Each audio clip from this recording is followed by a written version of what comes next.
నమస్తే మేడం. నమస్తే అమ్మా.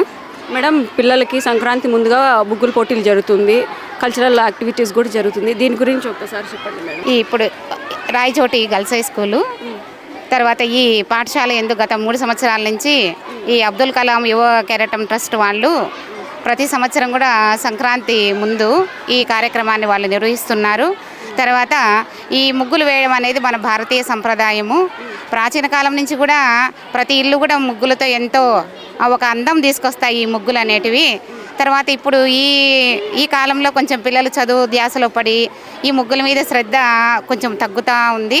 కాబట్టి ఆ విషయం ఇటువంటి కార్యక్రమాల వలన పిల్లల్లో ఆ ముగ్గుల యొక్క ప్రాధాన్యత తెలుసుకోవడం, ఆ ముగ్గులు నేర్చుకోవాలనే వాళ్ళకు అభిలాష కలగడం, అవన్నీ కూడా మనం ఈ కార్యక్రమం ద్వారా వాళ్ళకు తెలియజేయవచ్చును. తర్వాత ముగ్గుల్లో కూడా చాలా విజ్ఞానం ఉంది. అన్నమయ్య డిస్టిక్ ప్రతిభా కాలేజ్ శ్రీమతి నాగలత గారు ఉన్నారు. ఒకసారి మేడం గారితో మాట్లాడదాం. మేడం నమస్తే. మేడం నమస్తే. స్కూల్లో కనుమరుగు అయిపోయినాయి ఆల్మోస్ట్ అన్ని రెడీమేడ్ వచ్చే సీజన్లో ఇలా ఉన్నాయి. ఇప్పుడు ఇట్లా చేసినందుకు సంతోషం. వినయ్ చేసినాడు కాబట్టి. వినయ్ గారు కూడా చెప్పారు, మేడం వచ్చారు. మేడం స్కూల్ కాలేజ్ ప్రతిభా కాలేజ్ ఉంది, చాలా సక్సెస్ఫుల్గా రన్ అవుతుంది. అన్నమయ్య డిస్టిక్ ప్రతిభా కాలేజ్ అంటే తెలియని వాళ్ళు ఎవరు కూడా లేరు. దాని గురించి కాలేజ్ గురించి ఒకసారి. కాలేజీలో మేము నేర్పించేది పిల్లలకి సాంప్రదాయాలు, డ్రెస్సింగు, ఎట్లా ఉండాలి, పెద్దలతో ఎట్లా ఉండాలి, అట్లా మంచిగా నేర్పిస్తూ ఉంటాం. హాయ్ మా. హాయ్ మీ మేడం. పేరేంటి? కళ్యాణి. ఏం TTC training? TTC first year అయిపోయిందా? ఇంకా ఇక్కడేనా ఇంకా వేరే ఎక్కడ చేస్తున్నారు? ఇక్కడే మేడం. రాయచోటి డైట్. ముగ్గులు పోటీ జరుగుతుంది. ముగ్గులు వేసారా? వేసాం ఏ మేడం. ముగ్గు వేసావు? వేసాం మేడం.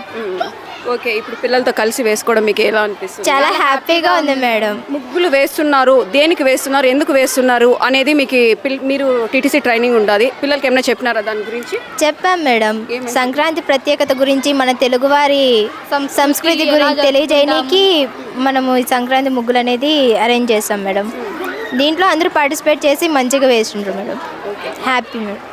నమస్తే వినయ్ కుమార్ గారు. మీది చిన్న వయసు అయినా డాక్టర్ రేట్లు ఎక్కువ వచ్చాయని వింటున్నాం. 2019లో నేను ఇండియన్ పియోనీర్ అవార్డు తీసుకున్నాను బనారస్ హిందూ యూనివర్సిటీ నుండి. అక్కడ నుండి స్టార్ట్ అయిన ప్రయాణం దాదాపు నేషనల్ లెవెల్లో దాదాపు 111 నేషనల్ అవార్డ్స్ తీసుకోవడం జరిగింది. అన్నమయ్య డిస్టిక్లో ఎవరు కూడా ఐకాన్ అంటే ఓ వినయ్ కుమారా అని ఒక నోటెడ్ ఒక మార్క్, ఒక ల్యాండ్ మార్క్ అనేది కూడా పడిపోయింది. అవును. సో ఆ ల్యాండ్ మార్క్ పడిందంటే చెప్తున్నాను కదా మేడం, విద్యార్థుల్లో ఉండే జెన్యూన్ టాలెంట్ ప్రోత్సహిస్తున్నాం. ఎక్కడ కూడా మనం సింగిల్ ఎంపీ రిజిస్ట్రేషన్ ఫీజు తీసుకోవట్లేదు. వచ్చిన ప్రతి విద్యార్థికి ఫుడ్ అండ్ అకామిడేషన్ అరేంజ్ చేస్తాం. ప్రతి ఒక్క యాక్టివిటీలో మన ఇయర్లో 32 ప్రోగ్రామ్స్ చేస్తే 32 ప్రోగ్రామ్స్లో మనం ఫుడ్ అండ్ అకామిడేషన్ ఇచ్చి ఫ్రీ రిజిస్ట్రేషన్ పెట్టి అందరినీ ఈక్వలైజ్ చేసి చేస్తున్నాం. కాబట్టి ఆ పేరు, ఆ గుర్తింపు వచ్చింది. ఈ అవార్డ్స్కి నేను ఎలిజిబుల్ అయ్యాను, ఇంత పేరు వచ్చిందంటే అదే కారణం. అందుకే మీకు ఐకాన్ అని ఇచ్చినారు అవార్డు. సో ఐకాన్ అనడం కంటే అందరు వాడు అనడం బెటర్, ఎందుకంటే అందరూ మన వాళ్ళే అనుకొని కలుపుకోబోతుంది. కానీ మాకు బయట వినపడే పేరు అది కాదు. మన ఐకాన్ వినయ్ కుమార్ గారు అని మామూలు వినయ్ కుమార్ అంటే నార్మల్ ఎవరో తెలియదండి. ఐకాన్ అంటే చెప్తున్నారు. ఖచ్చితంగా అది మన పేరు కిందే వస్తుంది.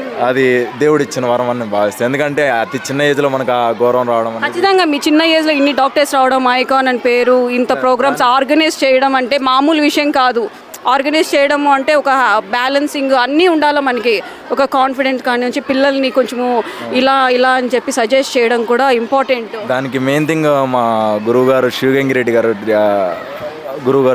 గారు మరియు మా అన్న మనోజ్ కుమార్ రెడ్డి గారు. సో అలానే విద్యాశాఖ అధికారులు కావచ్చు, పోలీస్ అధికారులు కావచ్చు, రెవెన్యూ కావచ్చు, సో విద్యాశాఖ నుండి అన్ని స్కూళ్ళు కావచ్చు, ఇలా ఎంతోమంది ప్రోత్సహించడం వల్ల ఈరోజు సక్సెస్ఫుల్గా ఇన్ని ప్రోగ్రామ్స్ రన్ చేయగలుగుతున్నాం.